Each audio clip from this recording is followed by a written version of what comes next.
On vient à peine de clôturer sa déclaration d'impôt qu'une nouvelle taxe pointe le bout de son nez. Et oui, c'est la saison du précompte immobilier. Et Bruxelles en tête qui vient d'annoncer d'avoir envoyé les premiers courriers à ses propriétaires. Le précompte immobilier, c'est quoi? C'est une taxe régionale qui est basée sur le revenu cadastral indexé de votre propriété. Qu'est-ce que ça veut dire ce charabia?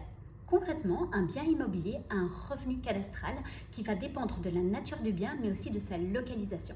Ça signifie simplement qu'une maison qui est identique ne va pas être taxée de la même manière si elle est située à Ixelles ou à Hauts-Fallis par exemple. Deuxième information clé, c'est une taxe qui ne concerne que les propriétaires, qu'ils soient occupants, mais aussi les propriétaires bailleurs ou les propriétaires d'une seconde résidence. Et d'ailleurs, il y a un petit changement à ce niveau-là, puisqu'à Bruxelles, la prime Be-Home, qui est accordée aux propriétaires occupants, donc les propriétaires qui habitent dans leurs biens, va être doublée pour l'exercice 2025 et s'élève désormais à un montant de 160 €.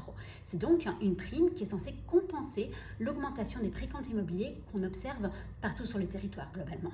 Pour les Bruxellois, sachez que 8 communes ont déjà annoncé augmenter leur centime additionnel. C'est le cas de Bruxelles-Ville, Oudergem, Gensoren, Saint-Josse, Woluwe-Saint-Pierre, Uccle, Watermal-Poifort et Etterbeek. C'est officiel, le syndicat des propriétaires a saisi la Cour constitutionnelle pour faire annuler la mesure visant à supprimer la déduction ordinaire des intérêts. Il conteste notamment le manque de mesures transitoires puisque cette suppression s'applique également pour les crédits en cours. Il dénonce aussi l'absence de distinction entre les biens de type résidence secondaire et les biens mis en location, argumentant que cette mesure pourrait faire fuir les propriétaires et créer à terme davantage de pénurie de logements, notamment à Bruxelles, mis en location, mais aussi créer une hausse au niveau des loyers.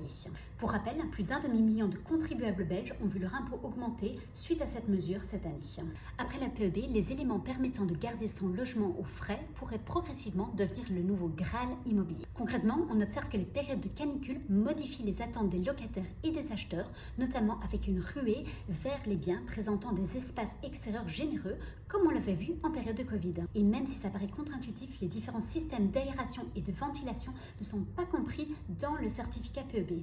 En d'autres termes, cela signifie qu'un bon certificat PEB ne vous garantit pas un logement frais en cas de canicule. Et pour savoir que vérifier dans un bien au moment d'une visite, restez à l'affût, on vous fait le point dans un prochain post.